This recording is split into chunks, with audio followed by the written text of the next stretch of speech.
Gusto mo ba na mas lalong mapapaibig sa'yo ang partner mo o ang mahal mo? Yung ikaw lamang ang mamahalin niya, buong buhay niya? At kayong dalawa ay magmamahalan habang buhay, malayo o malapit man kayo sa isa't isa? Kaya gawin mo lamang itong ritual na ibabahagi ko sa inyo ngayon.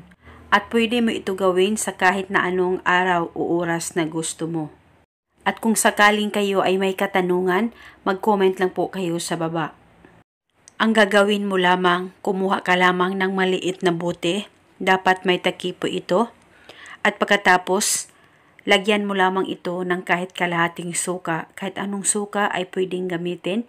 At kumuha ka rin ng maliit na papel at sulatan mo ito ng kanyang pangalan at apelyido ng isang beses lamang. At sa likod ay isulat mo rin ang kanyang pangalan at apelyido ng isang beses. Dapat susulatan mo ang harap at likod ng papel.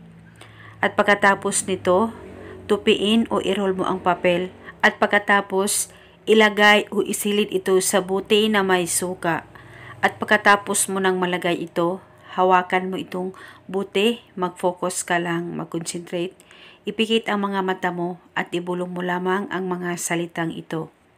Pangalan at apelyido, tayong dalawa ay magmamahalan habang buhay at ako lamang ang pagkakamahalin mo, malayo o malapit man tayo sa isa't isa.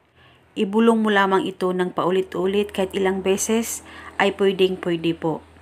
At pagkatapos, takpan mo na itong ritual at alugin mo lamang ito ng kahit 3 alog. At pagkatapos, itago mo na ito sa safe na walang makakakita at makakaalam. Pwede mo ito dalhin, pwede mo ito ilagay sa damitan mo at itago ito pang matagalan. At paniguradong kayong dalawa ay magmamahalan habang buhay. At hindi na po ito kailangan pang bulungan araw-araw, basta itago mo lamang ito.